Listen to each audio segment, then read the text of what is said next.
Hello అందరికీ. Welcome back to an in America. ఈరోజు Saanvi సాహన్ బీవైయూ kids మ్యూజియంకయితే ఎళ్ళిపోయారు. ఇది ఫ్రీ అండ్ ఇక్కడ డైనోసార్స్ గురించి నేర్చుకున్నారు and they were really happy. ఎందుకంటే Sahan loves dinosaurs and he knows most of all dinosaurs names.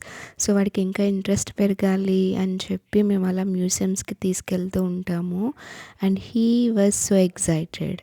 And మేమిక్కడ fossil అయిపోయిన బోన్‌ని చూసాము.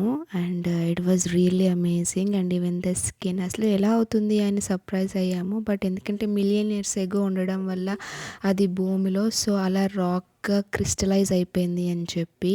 అండ్ ఇది వాళ్ళ ల్యాబొరేటరీ అండ్ డైనోసార్ నెస్ట్‌ని వాళ్ళు రీసెంట్‌గా ఫైండ్ చేశారంట. సో ఆయన మమ్మల్ని టచ్ చేయనిచ్చారు ఆ ఫాసిల్ అయిపోయిన బోన్‌ని. అండ్ మాకు డిఫరెన్సెస్ కూడా తెలిసేలా చేశారు. ఇది రియల్ నెక్ డైనోసార్‌ది అండ్ ఇది ఫేకు. సో ఫేక్ చాలా పర్ఫెక్ట్‌గా ఉంటది. రియల్ అయితే అలా ఉండదని చెప్పారు. మీకు మ్యూజియంస్ నచ్చితే లైక్ అండ్ కామెంట్.